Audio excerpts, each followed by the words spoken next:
एबसुनि दैदेननायाव जिनाहारिनि जाथायनि बेरेखायै थुस्लिबेराव गेदेर हेंथा हानजा सुरनाय एबसु आरो गुबुन आफादफोरा जिनाहारि खालामग्राखौ गोख्रों साजा होनांगौनि दाबिजों लामायाव ओंखारबोदों। रोजा रोजा सुबुंफोरा दायनिगिरिफोरखौ फासिनि साजा होनांगौनि दाबिजों हानजा सुरनायाव बाहागो लादों। बेखौ गोसोआव लाखिनांगौदि थुस्लिबेराव बियो जिनाहारिनि गिबि जाथाय नङा।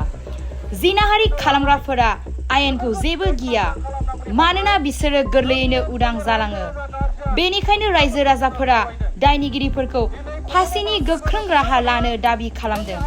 सीएम हेमन्त बिस्वा शर्मा आरो सीएम प्रमोद बर'आ गोख्रों राहा लागोन ना लाया समासो जोंनो खिन्थासिगोन। क'क्राझार जिल्ला एबसुनिफ्राय जों बे घटनानि सायाव जों सोंखारियो आरो निन्दा खालामो।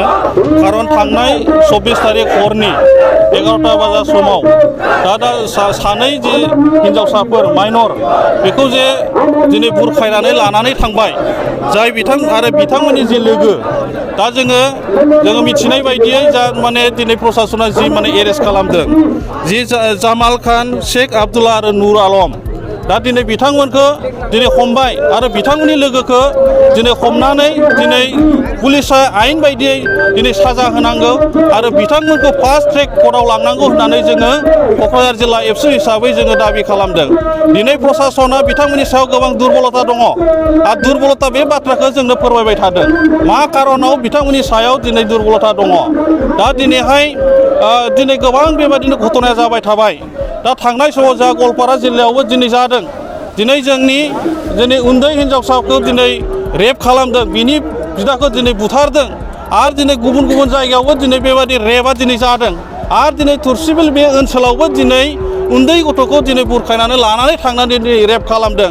दा बेखायनो जोङो प्रशासनखौबो जोङो बुंगोन बे केसनि सायाव दिनै जि माने साजा होनांगौ बेनि थाखाय बिथांमोनखौ साजा होनांगौ आरो बिथांमोननि जि लोगोफोर दंबावो बेखौ दिनै बिथांमोना नागिरनानै दिनै एरेस्ट खालामनानै दिनै आयेननि बेबस्थाखौ लानांगौ होननानै जोङो दिनै क'क्राझार जिल्ला एबसुनि बानजायनायाव गोबां दिनै दल संगठननि दैदेनगिरिफोर दिनै गुबुन गुबुन हारिनि संगठननि दैदेनगिरिफ्रा दिनै बाहागो लाफैदों आरो दिनै जोंहा जोङो बे रिलिनि गेजेरजों दिनै जोङो बे जाथायनि सायाव न्याय मोननांगौ होननानै जोङो दाबि खालामदों आरो जितियालागै बे माने दाबिया पुरन जाया जोङो बे समसिमहालागै जोङो बे जाथायनि सायाव जोङो दाबि खालामलांबाय थागोन आरो जेरैखि जाया बे जाथायनि न्यायखौ जों मोननांगोन होननानै जोङो दिनै प्रशासना जि दुर्बलता खालामदों बिनि सायाव दिनै जोङो फिननायखौ जोङो लुबैयो। मानि दुर्बलता दङ प्रशासना मा खारननि थाखाय दिनै दुर्बलताया दङ। दिनै जोंनि बे रेलिखौबो होबथानो थाखाय बिथांमोना बिराद माने खायदा कौशल खालामदोंमोन। दिनै बे रेलिखौ खालामनो मोना होननानै प्रशासननिफ्राय बिराद टेलिफनिक भाबै फन दा मा दं बे दुर्बलताया दा दिनै गावसिनि जे मावनो गोनां खामानिफोरखौ मावनो हायैनि थाखाय दिनै लाजिनाय मोनदोंमोन निस्सय।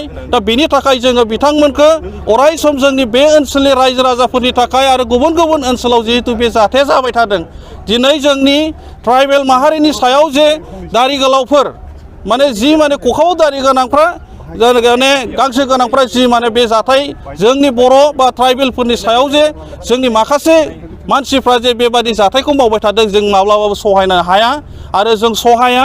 दा बेनि थाखाय जों जेब्लायसिम जोङो न्याय मोना अब्लासिम जोंनि आन्दलना सोलिलांबाय थागोन। गोजोन्थों।